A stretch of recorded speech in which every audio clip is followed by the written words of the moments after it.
Thank you. Okay, so in this seminar, the two guest speakers will explore strategies to enhance resilience, self-efficacy, and emotional intelligence in the research journey. And we look forward to the session where our guest speakers will provide evidence-based tools and practical approaches to support personal growth and well-being amongst our postgraduate students.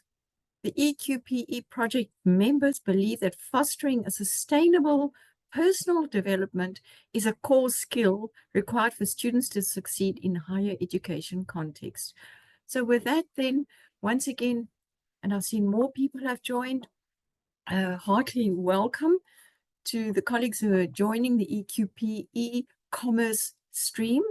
We appreciate your attendance and your time and your support. Let me introduce our guest speakers. Professor Juliet Townes holds a PhD in industrial psychology from NMU University. And she also has multiple professional certificates in psychological assessments, training and moderation, and is also an independent psychometrist registered with the HPCSA. Her academic and professional qualifications provide a robust platform for her to work in the area of psychological resilience, employee well-being, leadership experience, leadership development, human capital management. In addition to that, her supervisory experience highlights a commitment to building and embedding resilience and well-being across academic levels and disciplines. She is a mid-career scholar with a sustained and focused research agenda. As a policy-engaged academic, her work on selection, leadership, and resilience is shaping the workforce and education reform. She's a transdisciplinary thinker, integrating industrial psychology, business management, leadership, human resources management, and resilience. She's recognized as a supervisor and mentor with growing pipeline of postgrad researchers. Now I turn to Dr. Marie Ford. Is an academic and practitioner with over 30 years of experience in teaching, training, and people development. She has spent 15 years in corporate training and organization development across South Africa and in the UK, before joining the University of Hare in 2013. Her PhD research focused on compassion and self-compassion in management, an area that continues to inform her teaching and scholarship. Dr. Ford's research interests span well-being, mindfulness, leadership, and organizational development. She's published in both local and international journals, has supervised a number of masters and honors students, and she's deeply committed to teaching and learning, and she's passionate about supporting students on their journeys to becoming empowered and engaged citizens. So with that, I welcome our two very special guests, and I'm not sure who's going to start because I'm going to then hand Juliet. Are you going to begin? Then I shall switch my camera off to ensure stability. Thank you very much, Juliet. And thank you. Marie, we look forward to your presentation. Great. Thank you for that welcome and for the introduction. I'm going to start, and then Marie's going to take us through to the finish line. It's really great to be here and to share some of these thoughts with you and some of the strategies that Marie and I have been using with our students and in our department. But we just want to make an upfront disclaimer. We haven't practiced all of these, and we really want to just engage with you on the topic. So we've got some ideas, we've used some of the techniques, we're going to share those with you, but we're hoping really we're going to have a discussion at the end on what everyone has been doing and how we can build this resilience and these personal resources that are so important for our postgrad students. So let me make sure that I'm sharing the slides with you.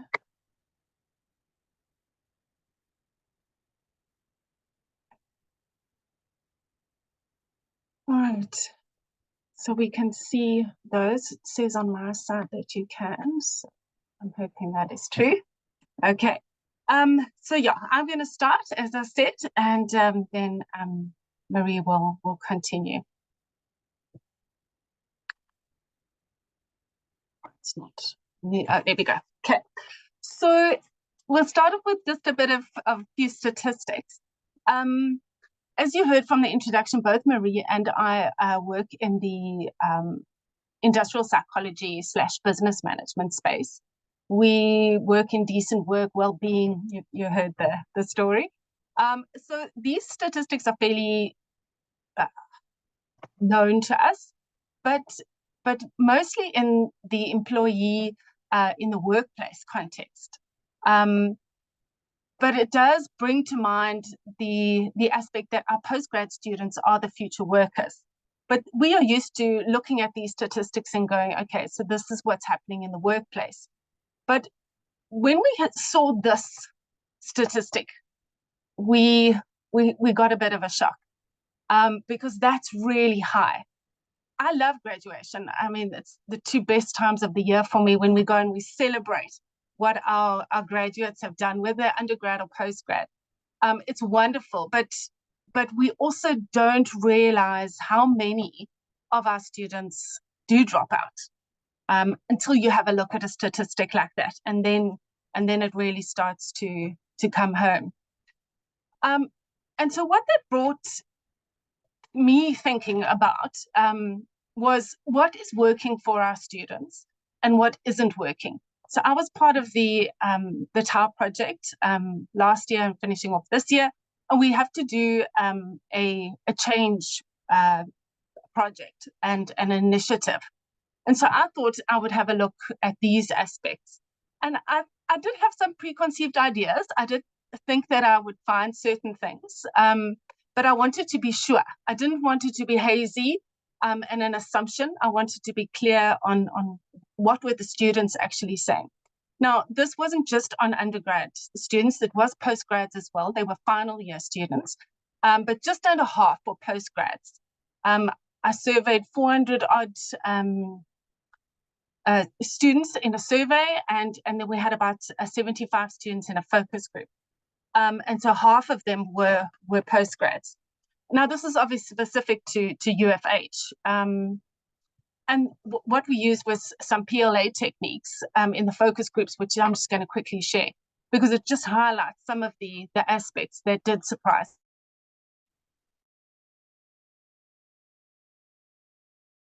That, lecturers aren't very good, the topics that we cover aren't useful or relevant, things like that. And we didn't hear that. We got a rating of about 75% saying that we do a good job, and that the work that the modules and the content they're covering is good. So that was surprising. But what was most surprising was what we did find, which was what surprised me. And what we see here in these pictures is a lack of career guidance being a problem. Lots of the postgrads saying that they're struggling with their residences. They want to have separate residences from the undergrads. And as you can see, what we asked them to do here was to draw their journey at UFH as a river, with the various struggles that they had along the way. And you can see the rocks and the boulders and things like that. And what came out is their struggles in terms of depression, alcohol abuse, drug abuse was consistently there. I mean, as you can see there, drinking too much. So it was quite unnerving, in fact, to hear that kind of information so consistently. So that we gave us a couple of recommendations that we put forward, and it was different to what I thought I was going to be recommending. I thought there would be things like changes in the way that we structured lectures and assessments, etc. But what we saw coming out was a plea, really, from the students for more support in terms of, I don't dislike the word, but soft skills, for them to be able to manage their lives more and better going forward. And so that really got me thinking about our postgrads. And we use this model obviously a lot in business management and operations management, you know. And if we look at our student, our postgrad student as the output, and then what is the input? What do they bring to the party? What do we, as the supervisors, as the institution, what do we bring to bear into that transformation process that is meant to happen? We talk about the output as being our students having graduate attributes. How do they get those? Or has it become more about that big, thick document that they're going to produce? And I'm not saying that we shouldn't have that, but the whole publish perish issue. But what else is there that should be happening in potentially this transformation process? And are our students, through the supervisory relationship, getting a good deal? Are they being treated? Is it a fair process for them? Okay, so that just got me thinking. So now I'm going to ask you if you wouldn't mind doing some thinking on this issue. What do you think our postgrad students or your postgrad students are struggling with? What do you think some of the reasons are that they are dropping out? Because if that statistic is true, it's just under half. So would you mind putting that into the chat? We'd love to hear what in your institutions are potentially issues, and if they are similar or different to ours. And while you're thinking and reflecting on that, just for a few moments, I'm going to share with you some sobering thoughts, but also a little bit humorous for this Tuesday afternoon. And I don't know if you know Dr. Fred, but I think a lot of our postgrad students use it for some light-hearted entertainment. But when I was preparing this, I had thought about that I had done last week. I did a seminar for all the department's postgrad students, and I did it on the ABCs of academic writing. And I went back, putting together these slides, I went back to those slides to remind myself what I'd done. And this is just a bit of what I put into those slides. So I wrote about the funnel, and they need to write in the funnel. They must use topic sentences. They mustn't forget about the golden thread. They should find their voice, and don't forget to, spell do not and not don't. And then I, along the way, also realized that halfway through, I'd kind of said this. I had the audacity to do that. I'm still very embarrassed about that, but so be it. It just reminded me again of some of the things that I do that perhaps I shouldn't. Okay, so methodology. Thank you. Time management, yes, they struggle with that. Lack of funding, very often funding, financial challenges, yeah. And the funding of their studies, but also the financial challenges of just getting through day to day. Lack of coping skills to deal with stress, yeah. Insufficient funding, yeah. Family responsibilities, financial challenges, supervision challenges too. Workload, yeah. Data collection challenges, for sure. Changes in jobs and restructuring at work. They're part-time workers, correct. Sometimes even full-time workers. Completing degrees in the minimum time causes a lot of anxiety, financial struggles, good balance, yeah. Reading and writing challenges. No coursework, no, yeah, we don't either. Lack of commitment to studies. Want to continue doing the old stuff with old friends, not studying. Okay, yeah. Writing challenges, coping with us and the imposter syndrome, yeah. Information overload, yep, like what I just did in that. NRA funding, age restriction, yeah, big problem. Lack of support, long process for ethical clearance, balancing, okay, yeah, thank you. That is great. I appreciate that. And yeah, where's my slides now? Can I move on to something else? Yeah, that's true. That's also what we have put together. And it's a big ask, hey. It really is a big ask. They have a lot of the issues as well in terms of you've mentioned low motivation and balancing and isolation, but also a lot of self-doubt. You know, you mentioned the imposter syndrome, and yeah, that's definitely an issue. So if we look at that list and we consider what they have as an input, and in their transformation what they have to deal with, and Marie and I work on this together, is our thinking is what should we be thinking about as our role as supervisors going forward? There's so many AI tools now, and things like Grammarly, we've got Elicit, we've got AS Review. They do a lot of the work that we as supervisors used to do. So if we're not doing so much of that, then perhaps our role needs to shift into perhaps a bit more of a mentorship aspect, and to bringing in, to help create this balance for these students, or give them the tools to create the balance for themselves, so that their process is going to be a lot more beneficial. Their return on the investment of their energy and input is not only going to bring out a graduate with graduate attributes, the articles that we need, that we require, the supervision output that we require, but potentially also co-authors for the future, collaborators for the future. A lot of our PhD students are also what we call time on task lecturers. So they work in our department. They are early career academics. They want to get into academia. And so ultimately I look at them and I'm like, but these could be my colleagues. I mean, my PhD student could be my HOD in a couple of years.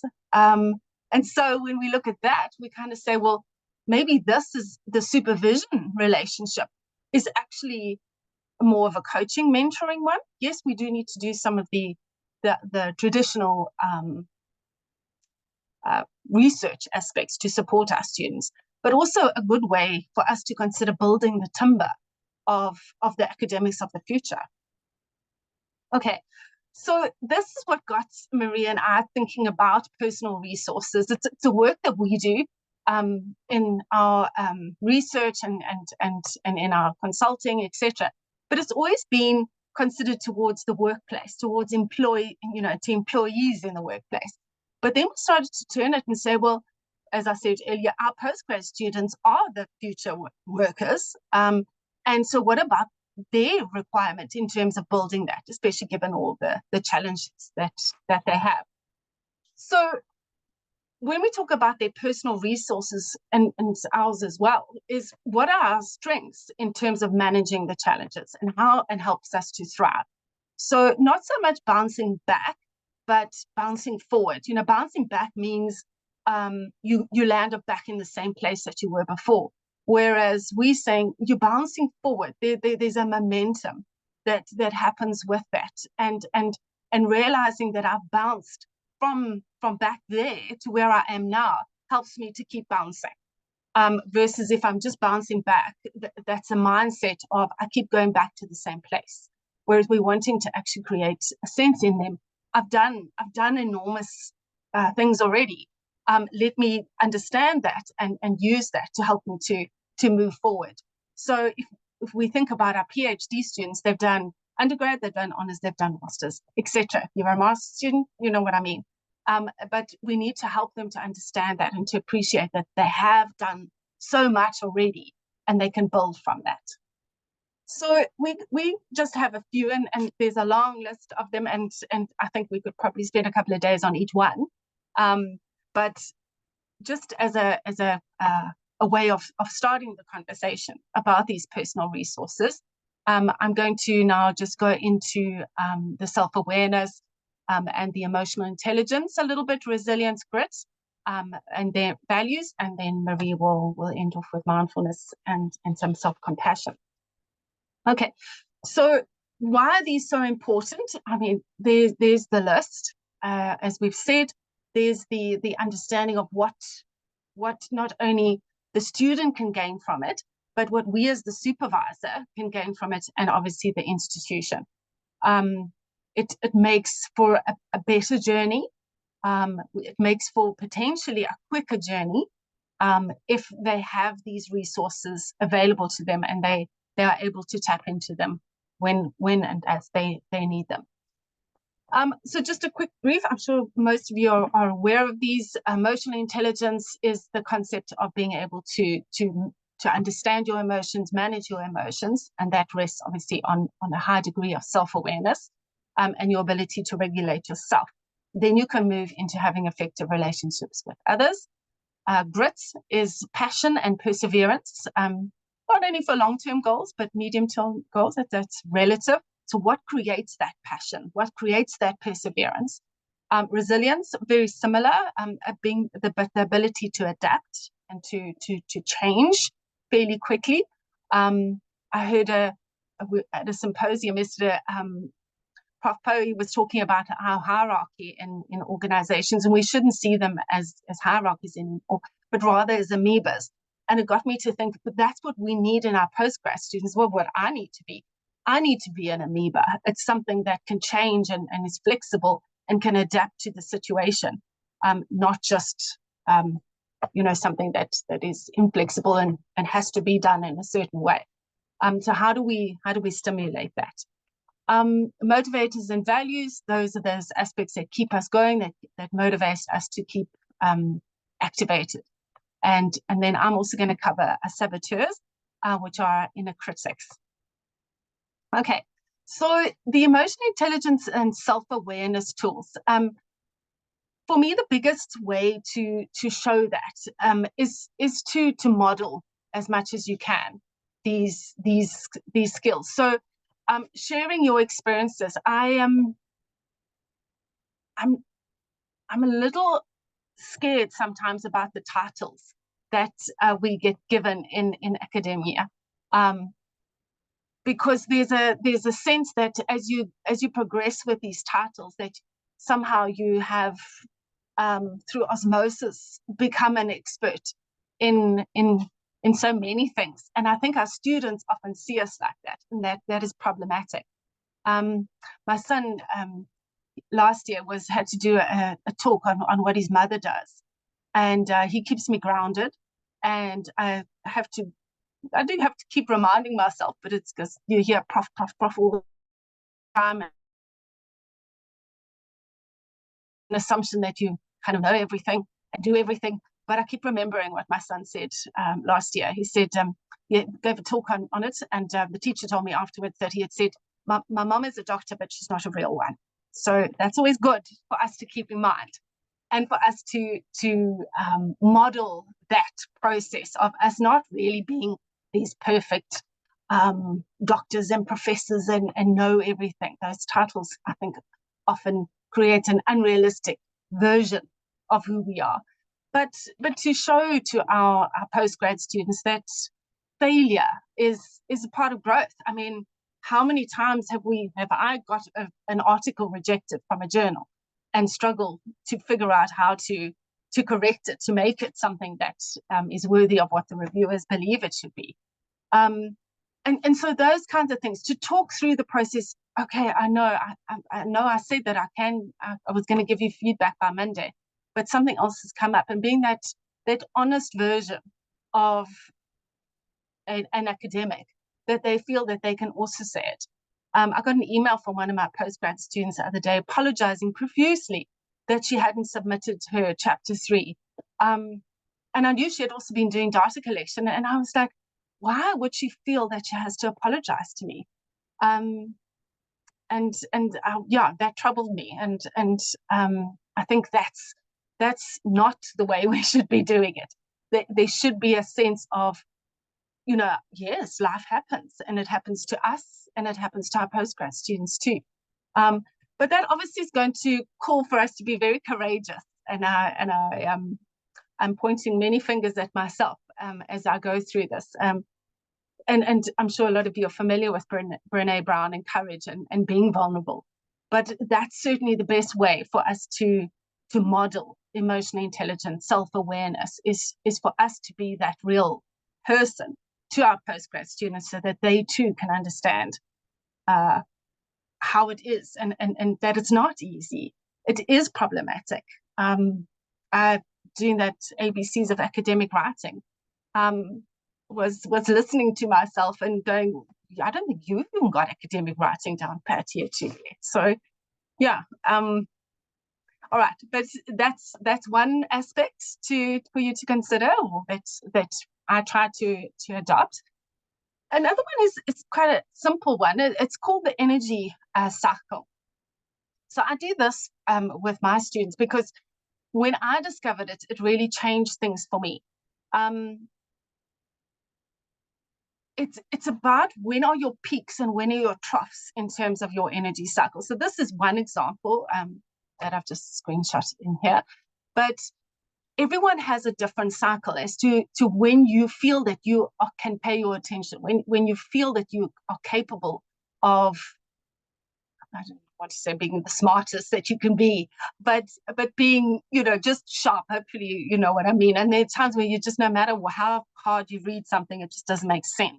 And that's when you're in your energy trough. So many of our students, I think, are in a habit of doing what the others have done or what they did at undergrad, and what they just see around happening. So they pull, I hear them, they talk about pulling all-nighters, the day before they need to submit. And I'm like, well, I wonder if that was smart. I wonder if that was the best way for them to do it. Yeah, sometimes we don't always have a choice, but are they working according to their energy cycle? So for me, I'm the sharpest I'm ever going to be, which I'm sure is not very sharp, certainly not at 10, but at about 7 a.m. And it goes, and now I'm actually at my lowest. This 2 to 3 is my slump. So if I start to, do funny things, then that explains it. But if we can get our students to understand their energy cycles and work within that, perhaps they would be more productive. Well, some might have told me that. They said they didn't realize it.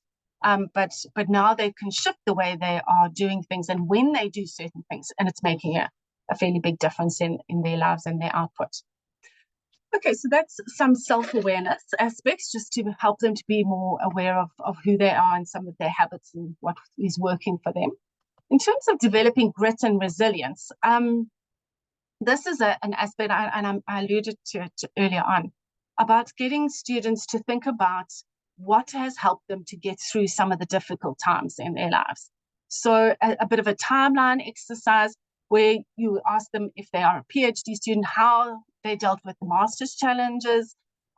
Sometimes for some of mine, it's been too long ago, they can't remember, they've taken like a 10, 15-year gap between studying. And then I ask them about their parental journey. So how did you get through tough times with your children and raising them? Like what helped you to get through? Sometimes it's a person. Sometimes they say, oh, I really want to, I'm doing this for my mother, or I'm doing this for my spouse. I'm doing it for my children. Well, sometimes it's a value. And then I encourage them to have a photo of that person or of the motto, and either put it on their laptop or on their desk, up on the wall, somewhere that can remind them, on their mirror often. And that brings that back to them, that feeling, that energy for them to get them through. Because if they can realize that they've done a lot of these difficult times before, then that'll help them to understand, okay, so I'm in another one and I'm going to get through it. This too will pass. So those are just a drawing to depict. We don't want to emphasize the top right-hand one there, but people have different strategies. Sometimes it's deep troughs, sometimes it's not so deep. But we see that momentum gaining. So what is it that helped them to get that momentum and keep going? And once they're aware of that, they can tap into that, and it builds their confidence. Another aspect is goal setting, obviously. But sometimes we can break bigger, not so big aspects into smaller aspects. So I had this on my desk a day or two ago. I'm still working on it. And it's done in pencil, so it can be changed. But these are the corrections to a paper that I've written and how I'm planning to go through it. So if we can just model those kinds of aspects to our students. Not all of them have had this type of training. They haven't actually learned how to do it. They might have gone in LO or something like that. They've done some goal setting, but it might have been years ago and they haven't applied it now in their research.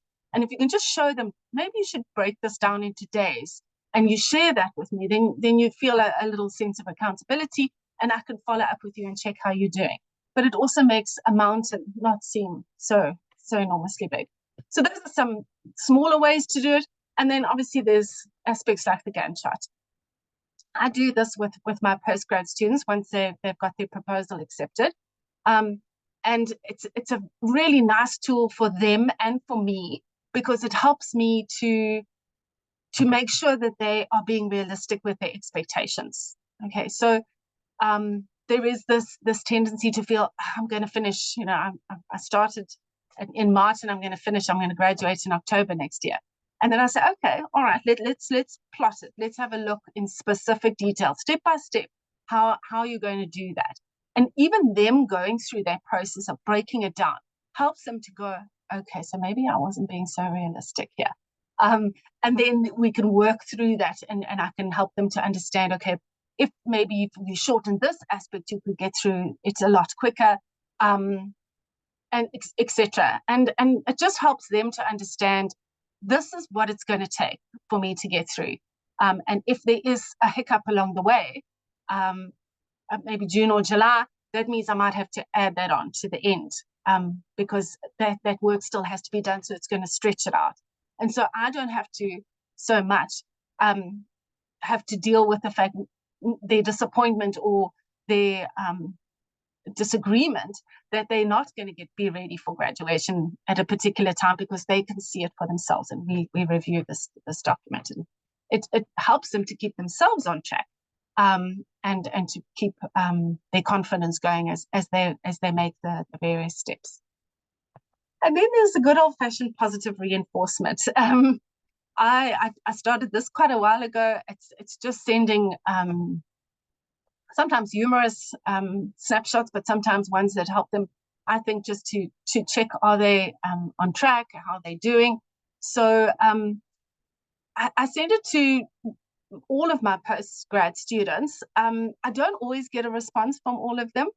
I must be honest, some of them I just see the 2 blue ticks and they're quiet. But others are very enthusiastic about it. And you can see with some of their comments, it's a way for me to keep in touch with them, and also for them to come back to me and to say, oh, I'm really struggling with this, or I need help with this. Whereas in a formal email, it feels a lot more maybe intense.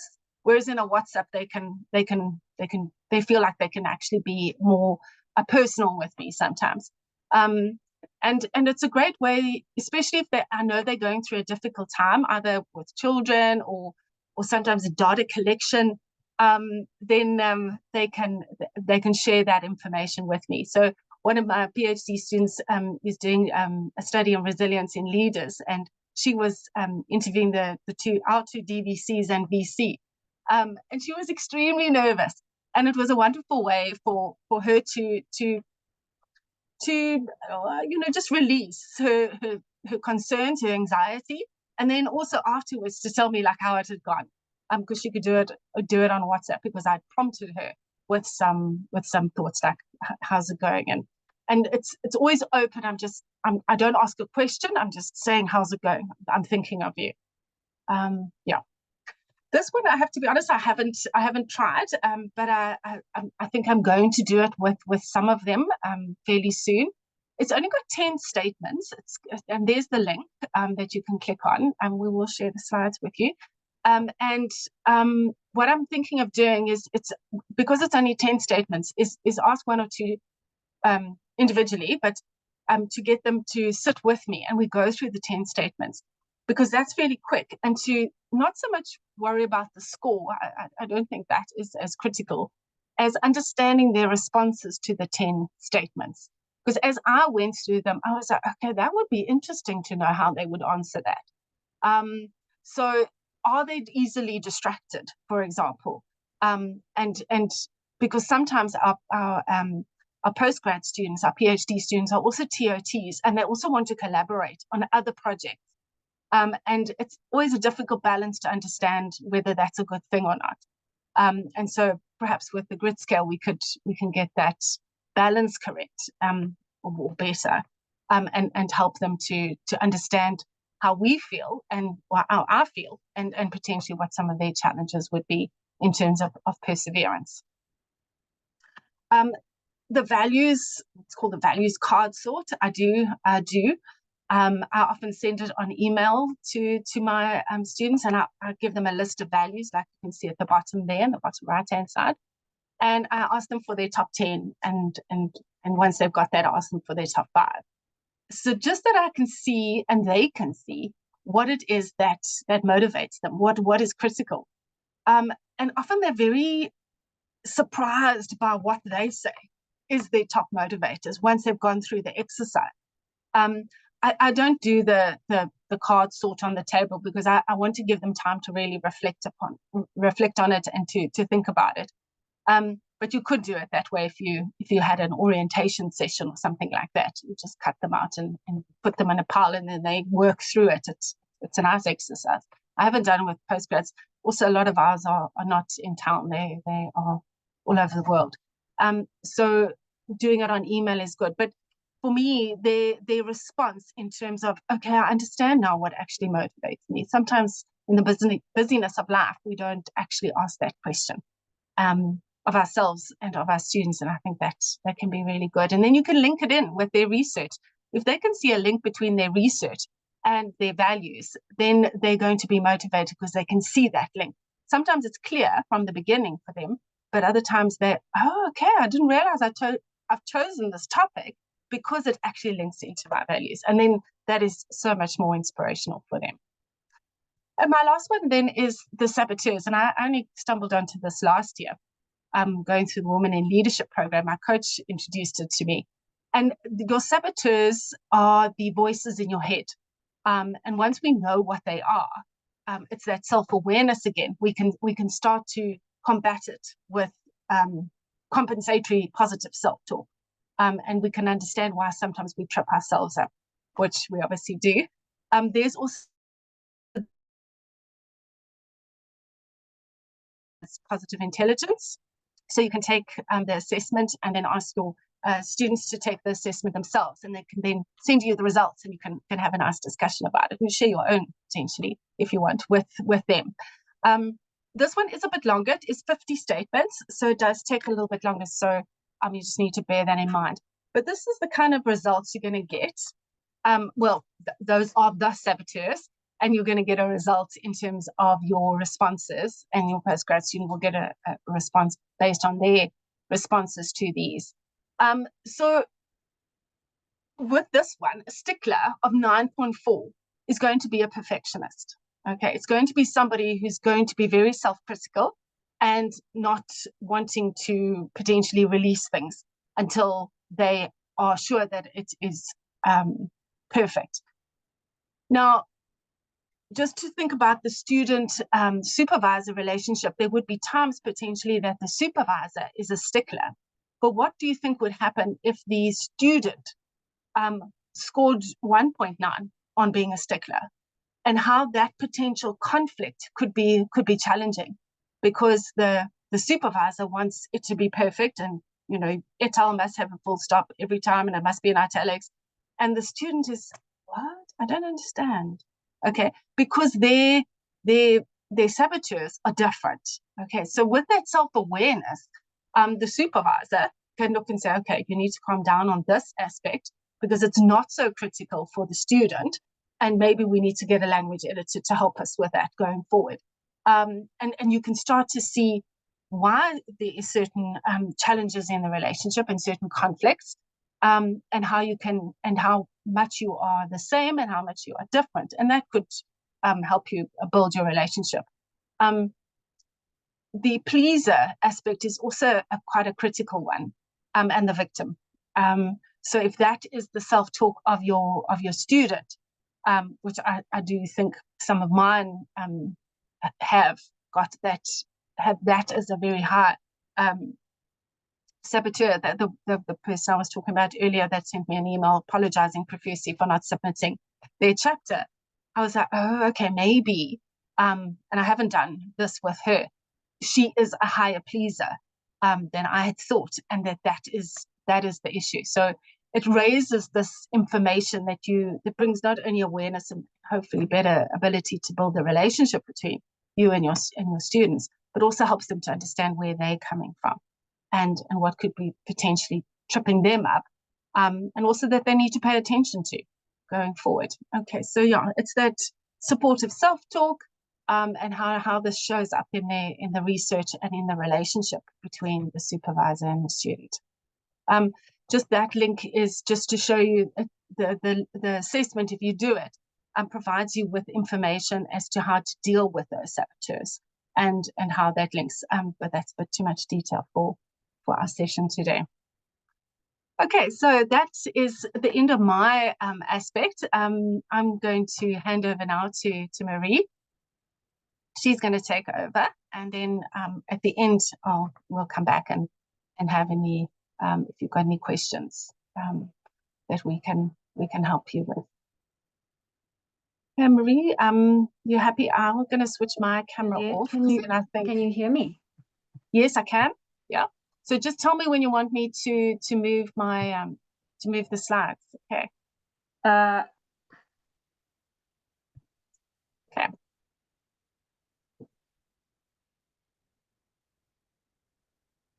Juliet, sorry.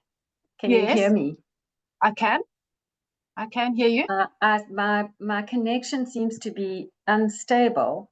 I'm not sure if you can hear me. I can. I can hear you. Okay. Am I clear? Yes. Yes.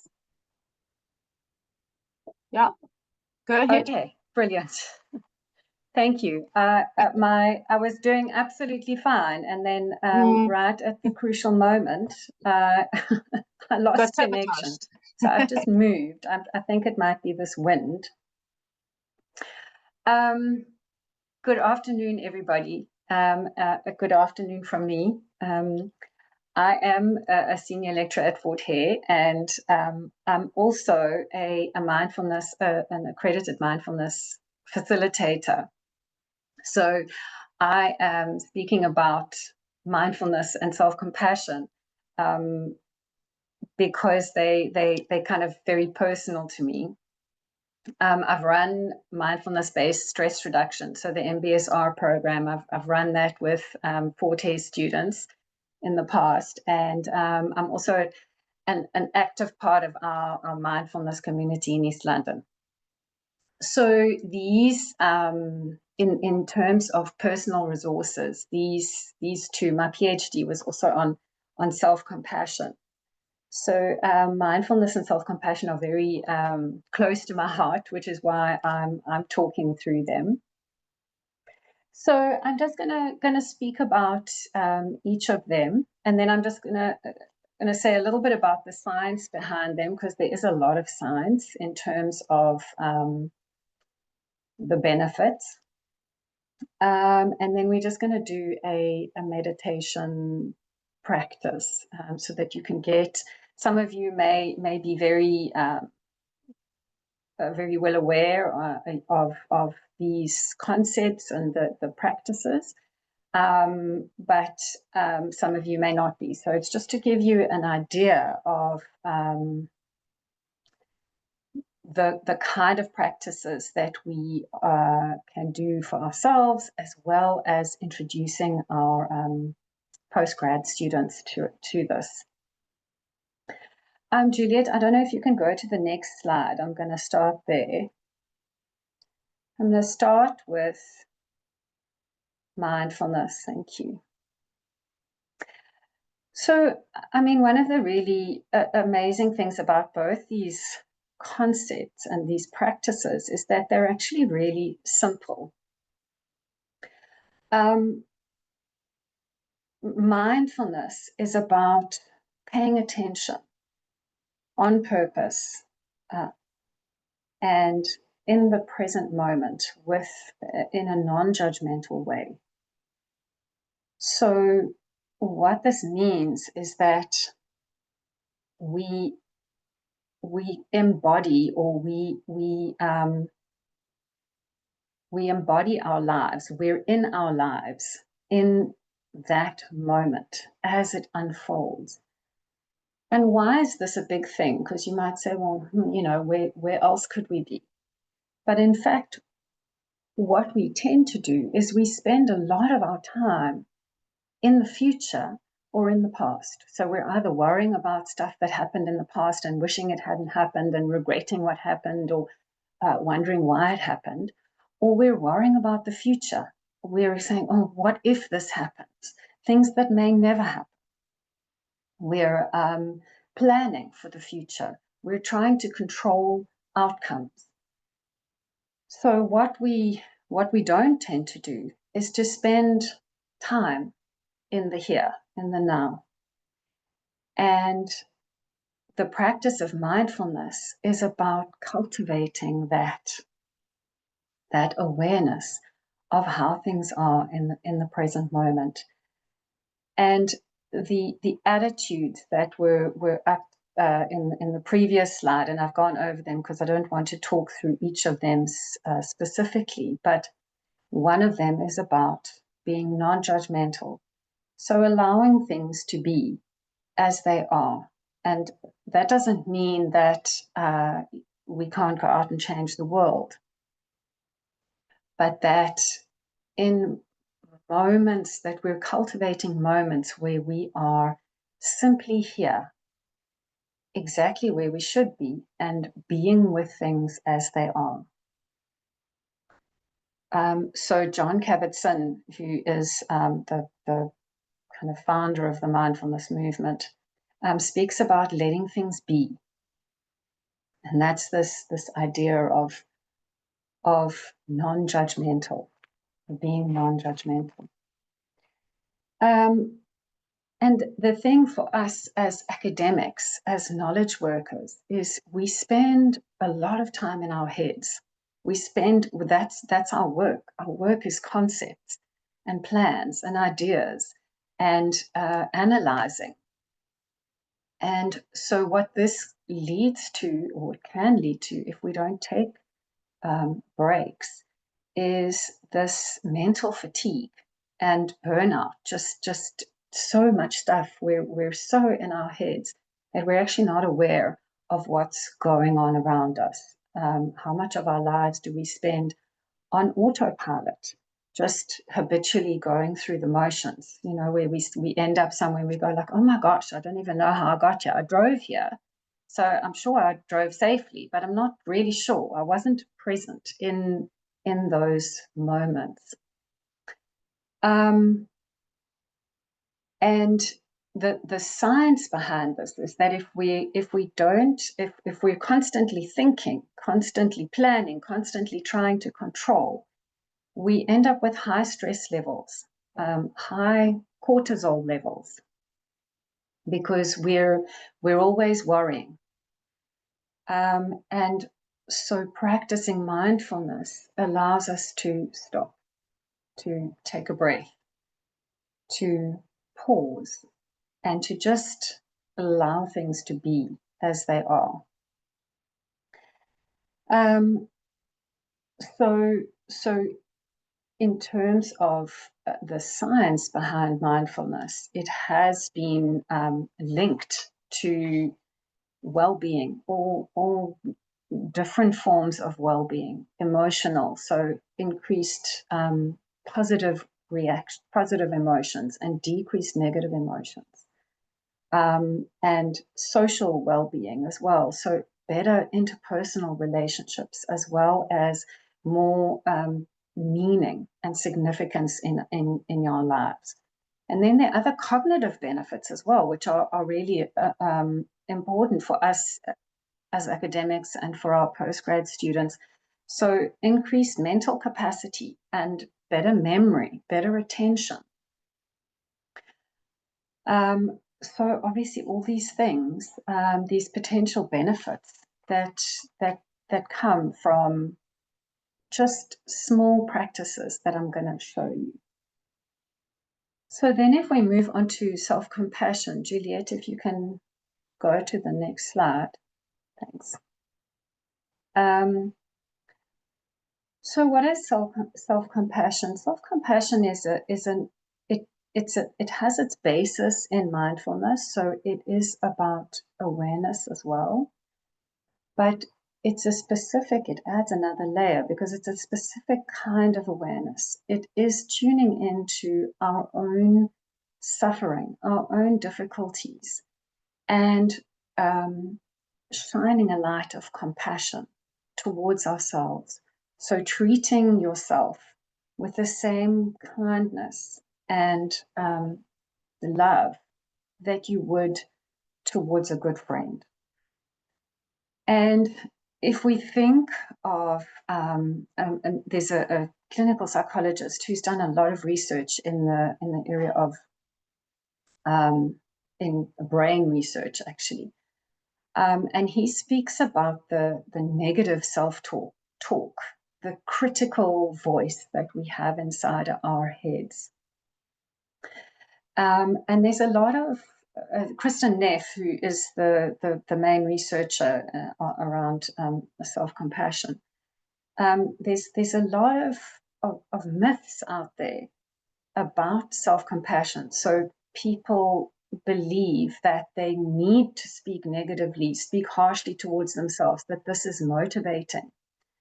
But in fact, the research and the science shows that it's not, that in fact, we respond much better to positive self-talk, and that self-criticism is actually paralyzing and causes more anxiety. So they've done, there's a lot of physiological studies that have been done and looking at heart rate levels and cortisol levels and reactions in the brain and stuff.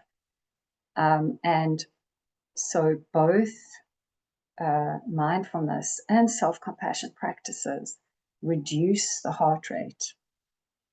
They have these cognitive as well as physiological benefits.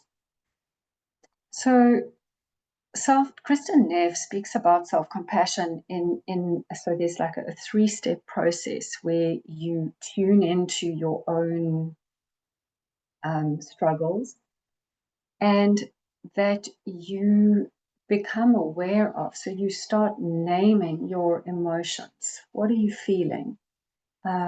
How is this for you? What's coming up for you? And then that you recognize that your struggles connect you with everybody around you, that these struggles mean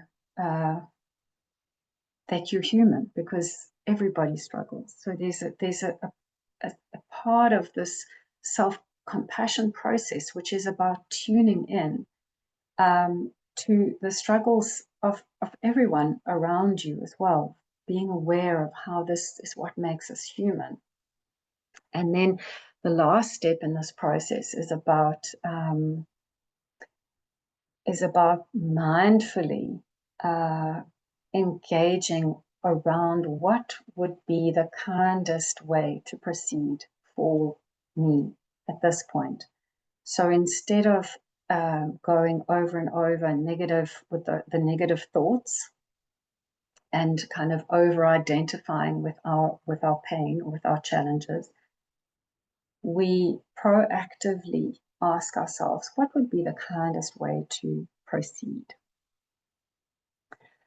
So the studies on self-compassion, the science behind that is as compelling as that with mindfulness, and they're the same benefits in terms of well-being, of all the forms of well-being, emotional, social, and psychological. And then the physiological benefits as well for both. It's like lower heart rate, lower blood pressure. This is both mindfulness and self-compassion. Brings down the cortisol levels, so there's less insulin going around in your body. It can increase dopamine levels, so that there's that sense of happiness, and I mean better digestion. So your whole parasympathetic nervous system is stimulated by mindfulness, the mindfulness practices, and also self-compassion with the positive self-talk. So some really, and for those of you who haven't done any reading in this area, I encourage you, and I've put some resources at the end, and some references as well, just encouraging you to look into this for yourselves, but also for your postgrad students. For me, this was a huge support going through my own. So I'm not long out of my PhD. It took me a long time to get there, but I did it eventually. And it was a huge support, because that whole, the imposter syndrome that Juliet was speaking about earlier, that negative self-talk, that can I do it? And a lot of students, a lot of our students struggle with this, like, can I do this?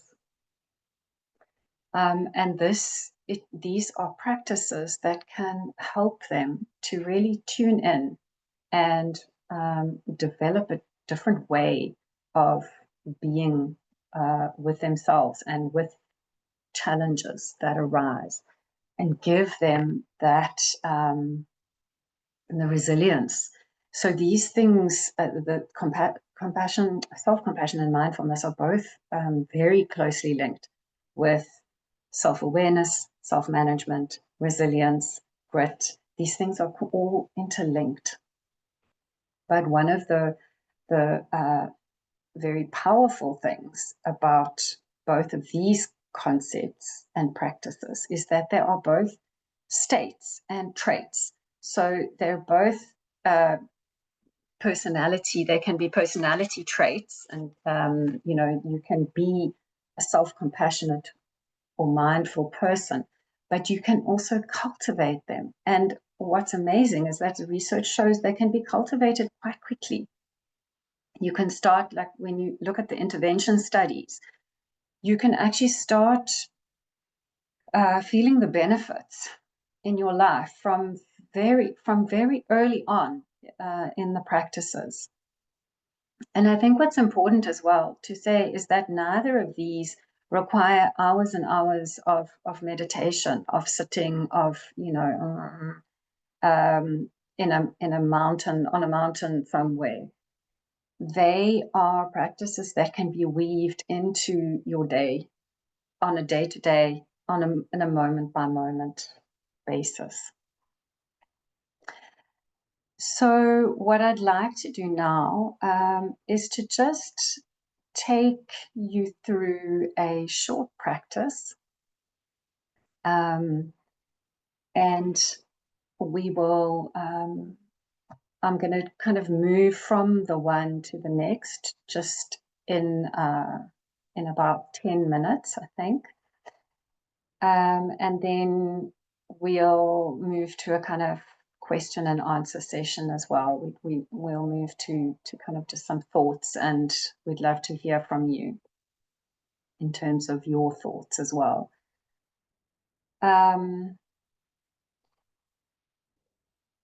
Yeah, so what I'd like you to do now is to get comfortable. If you're sitting on a chair, then just make sure bringing both of your feet to the floor, sitting in a way that you can sense that your back is upright, but not rigid. Getting comfortable, bringing your hands into your lap. And then if you're comfortable, and if it is comfortable for you, just closing your eyes. If you don't want to close your eyes, then you can just rest them gently on a point in front of you.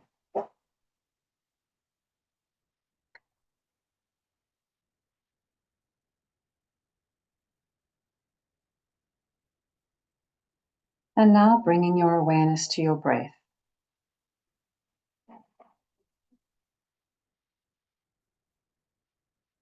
Taking a deep breath in.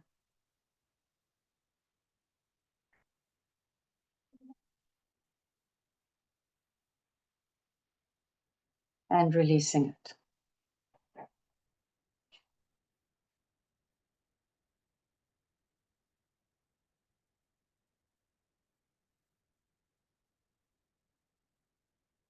Following the breath as it rises, coming in through the nostrils.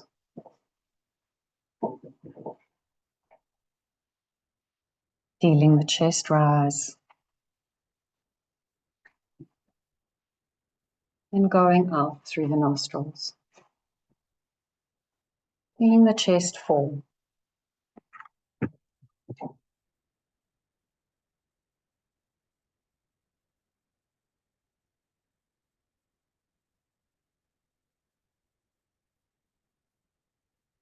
Allowing each breath to just pass through the nostrils, in and out.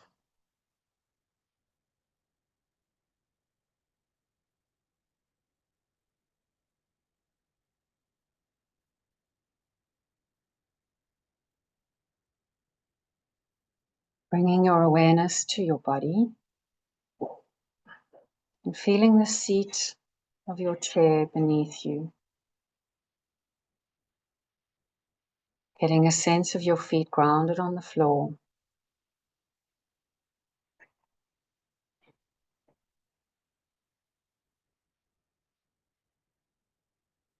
Chair beneath your buttocks, perhaps supporting your back.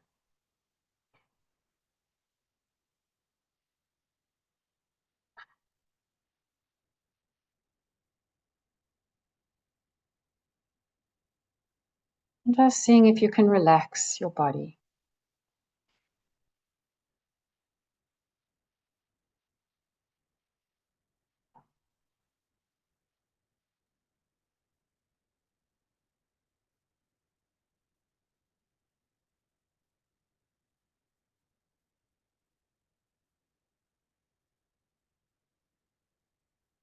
So with each out breath, relaxing around the shoulders,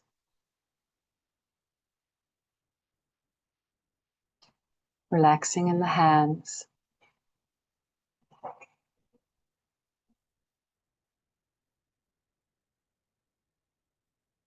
letting go around,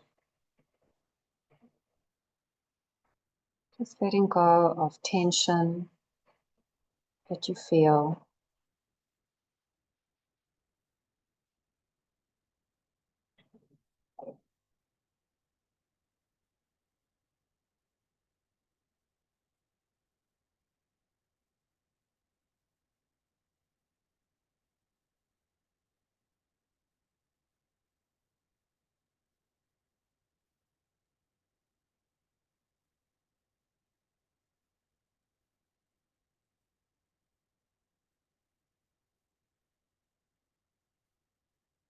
And now observing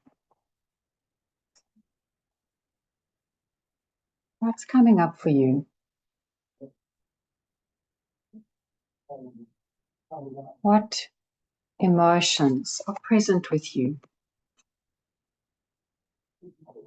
Noticing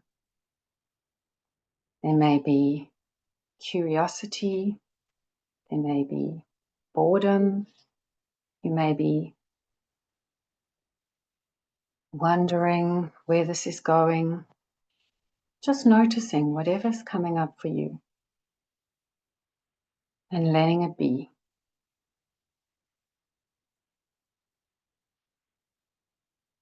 Seeing if you can just name it without needing to change anything.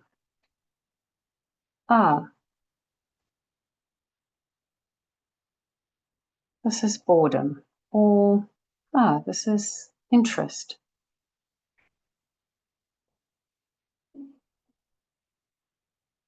Just noticing and letting it go.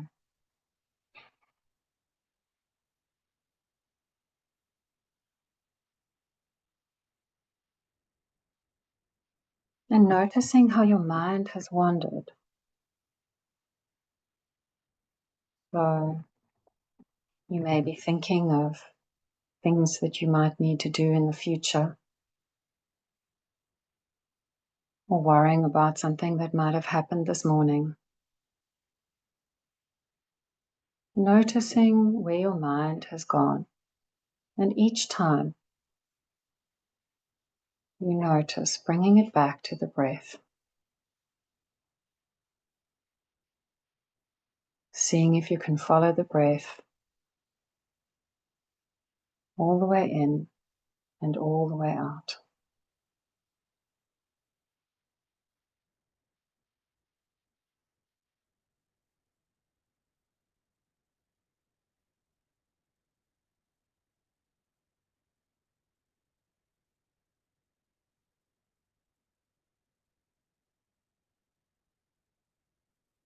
So this practice is the awareness of breath practice.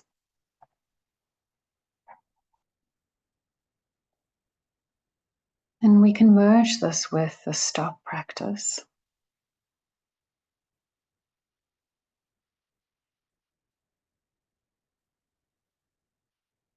Which is just about pausing. Making a space in your day,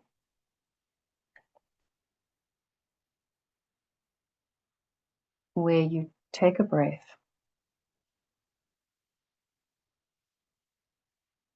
and where you observe what's happening around you, what sensations, what emotions.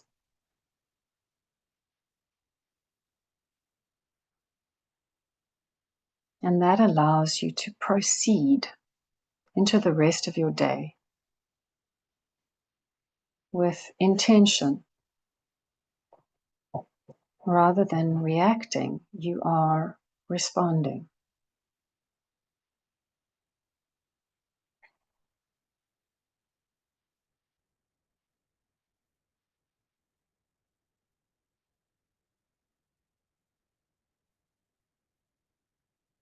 And we'll move into the self-compassion break.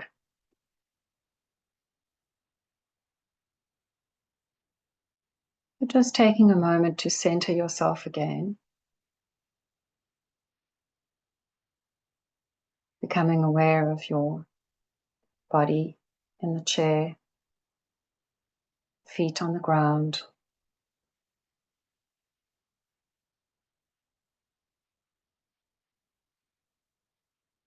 The in-breath and the out-breath.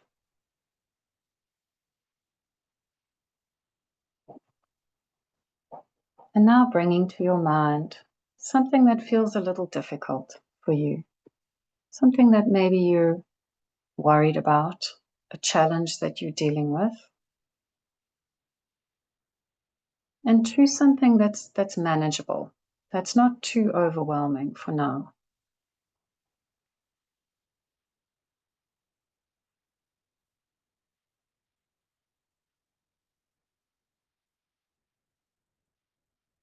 And we start with our self-compassion process, just by asking, by acknowledging the difficulty. This is hard for me. I'm struggling with this. Or this is stressful. So the naming of it helps you to meet it with awareness. You might say, this is hurtful, or this is anger. Naming the emotion and allowing it to be exactly as it is, not trying to change it.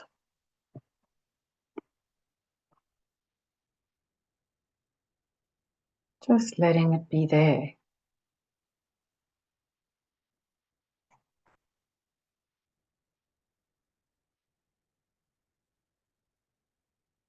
So whatever difficulty or struggle you're dealing with, just thinking about how you're feeling and not trying to change it, not trying to justify, just naming it.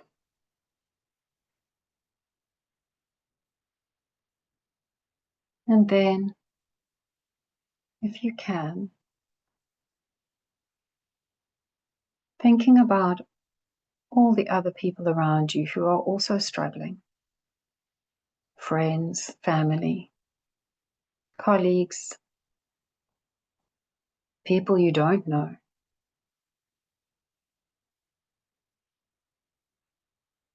And acknowledging that your pain, your difficulty, is a part of being human. It's what connects us. It helps us to understand others. It helps us to connect with their pain. I'm not alone. You may whisper those words to yourself. I'm not alone in my struggles. This makes me human.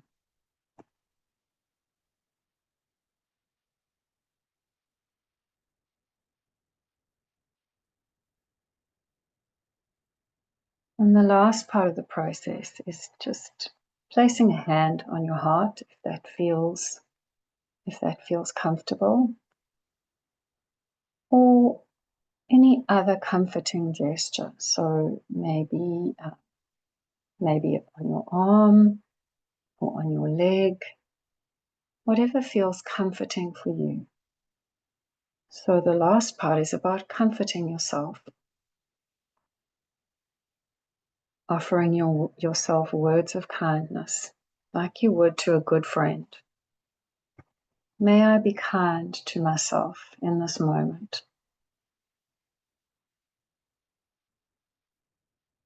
So turning towards yourself to provide love and support, compassion. You might whisper to yourself, I've got this. I've got your back.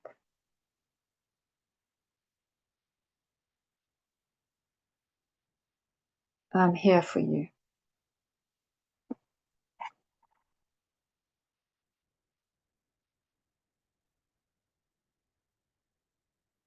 So offering the support and love that we would to a good friend,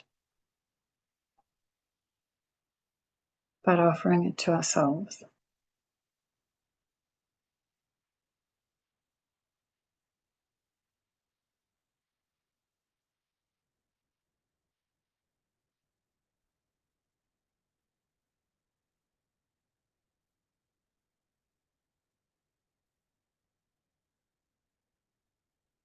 And this allows us to think about our difficulties or our stresses in a different way. So we might now ask ourselves, what is the kindest way to proceed? In a way that is kind to myself and kind to others. How can I work with this stress, challenge, difficulty in a way that is kind to me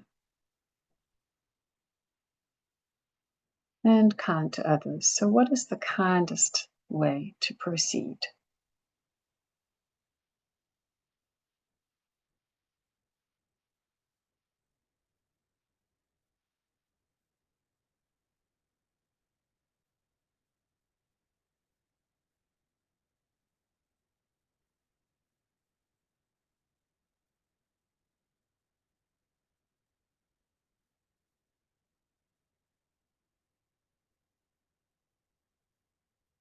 And when you're ready, just opening your eyes gently, coming back into your room, into your space.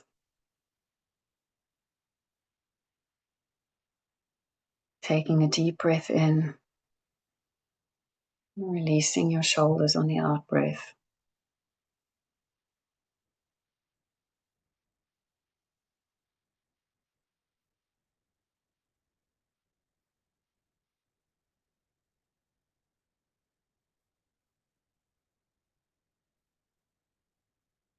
So, I'm not sure if I've put you all to sleep.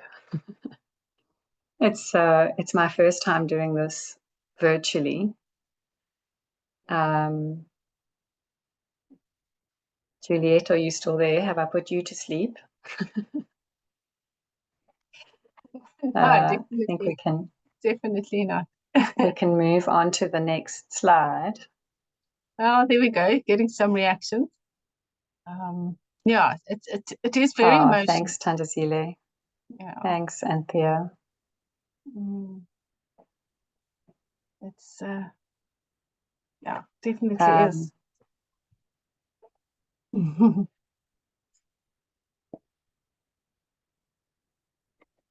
I'm so glad.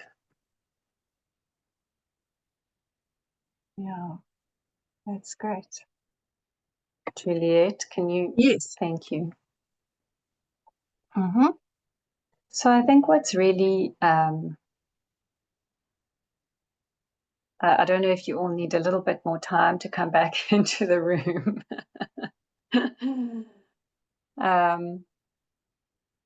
That's great. Thank you so much for that, for your responses, your reactions. Obviously, when we do this in a face-to-face way, we can get the, you know, how was that for you? And perhaps if we had more time, but we are running out of time.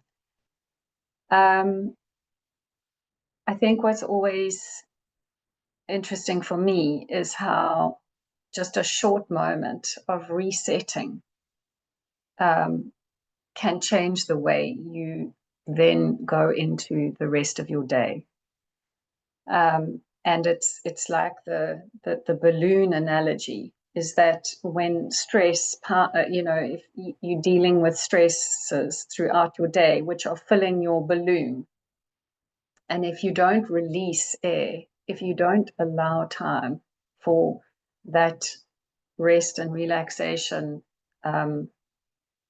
process, then your balloon fills to capacity.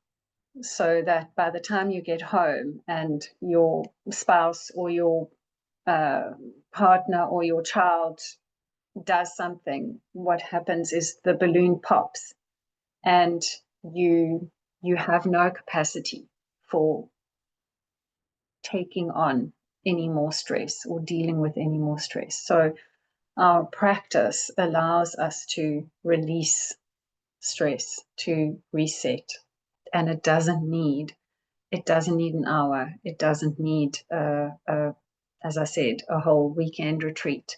It can be right here, sitting at your desk, turning everything off and just bringing your awareness to your breath. Yeah. So, I mean, I think, you know, everything that we've been speaking about really is, it does move us into a different space in terms of our role as supervisors.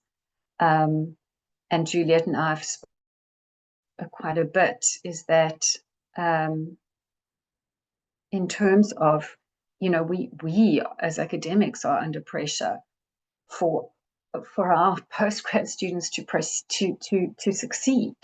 We're under pressure to have postgrad students graduating. For them, we're being asked for progress reports, and those who we're reporting to don't want to hear about our students' personal difficulties. So there's pressure on us and there's pressure on our students. We know that they have financial pressures, they have family pressures, and these things all impact on them. And some of these things we are totally beyond our control. But certainly moving from that, give me this, give me that kind of transaction to something that is more transformational is a way in which we can change our students' lives, I guess, and impact their PhD journey or their postgrad journey. And we have Juliet's spoken about modeling this, modeling the behaviors that we want to see in our students. But obviously it can be difficult because we providing the support, but we are not therapists. We are not supposed to be their therapists. So, I mean, for me, and Juliet's spoken about some of the things that she does with her students. So for me, my practice is something that I share with students on an ad hoc basis when I see that they are struggling. There are lots of resources out there in terms of mindfulness and self-compassion. But we'd love to hear from you about, what you think, what your role, what roles are as supervisors, and how we walk this journey with them. Juliet, you went back to tools. You went over tools? Yeah. So this was one of the conversations we thought we might have is, how do you do this? What do you set up? Because some of it can be done formally, some of it can be done ad hoc, like I said, and we're doing this kind of thing on an ad hoc basis, but we are much more moving towards doing it in a more formal way, having more of these kinds of support groups of work, incorporating workshops into the postgrad journey. And we'd love to hear your thoughts on how we do that as well, in terms of embedding these resources and these tools. So I'm not going to talk through everything now because we're going to run out of time. Juliet, I'm not sure the next slide. Yeah, so in the chat,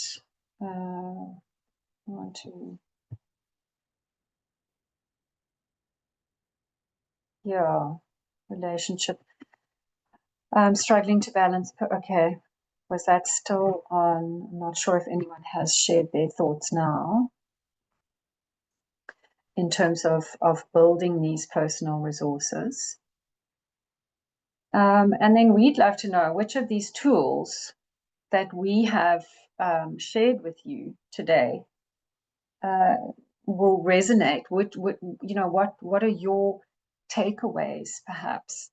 And do you have others that you've used that that you could share with us and with the group? Because that's also, we come from the organizational psychology and positive psychology as well, from that space. So we approach things in this way, but you also might have others that you have used, and it would be interesting for us to hear. I'm not sure if anybody would like to share.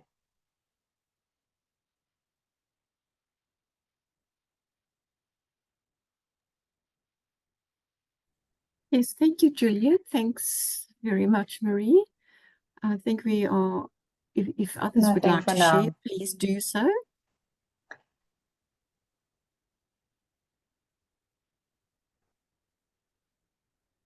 Yeah. Yeah, I think that's a big thing, Catherine. And I think, well, certainly for us at Fort Hare, one thing that we have, that we are very aware of, is that our student counseling unit is overwhelmed. And we've spoken about it in faculty meetings, because we are aware that our students are not getting the counseling and support that they need from our SCU. It's just so overloaded.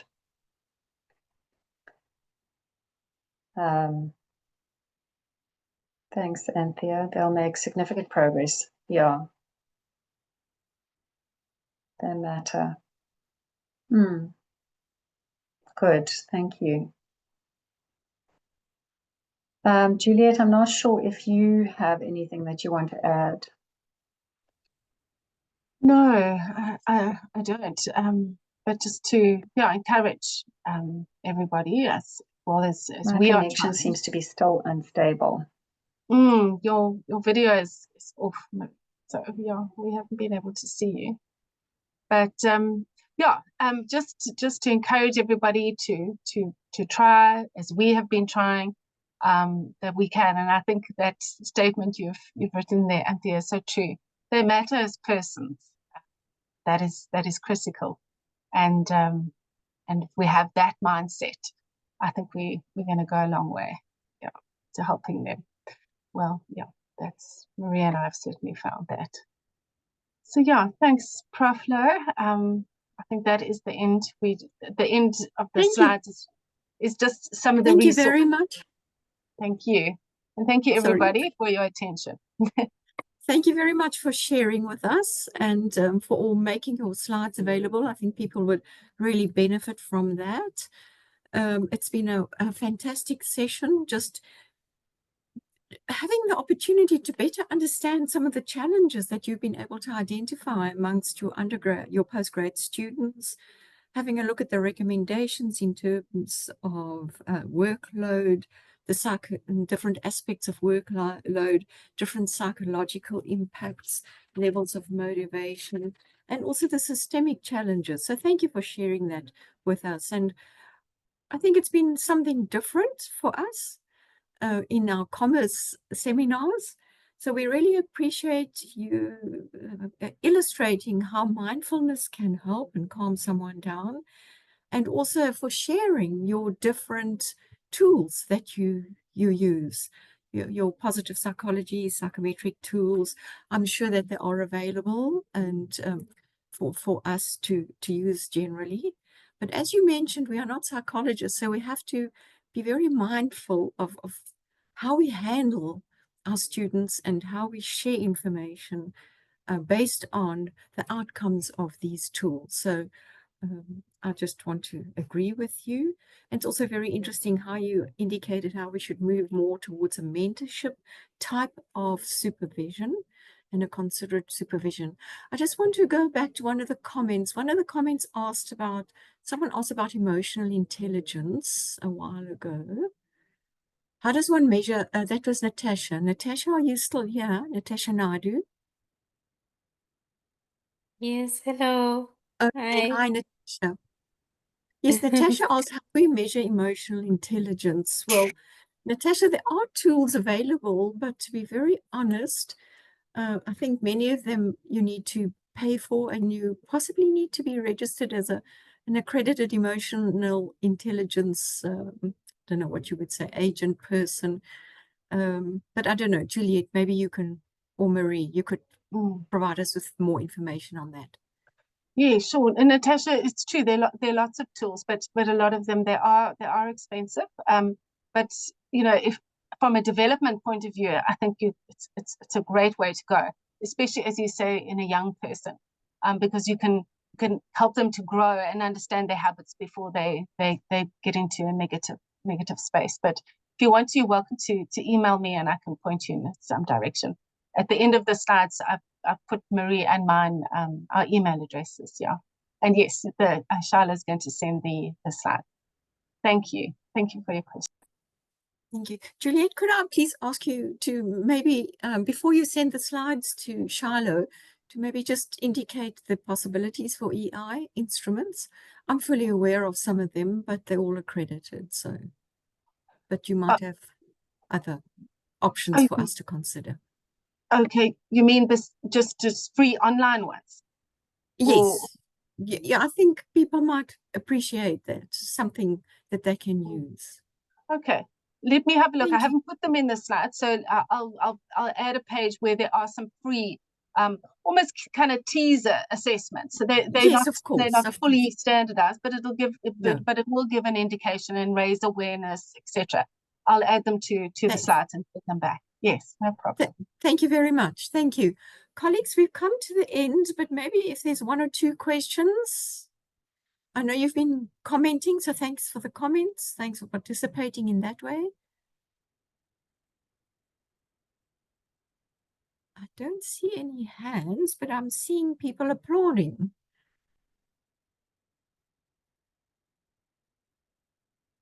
So I'd just like to thank Juliet and Marie very much for this session. It's been most useful and somewhat different to the previous sessions that we've had. And we are busy planning another session for the commerce track, but we will be in touch with you about our thoughts. So thank you very much. And I think we can give them a hand. We can use our little emojis and give them a hand. Thank you.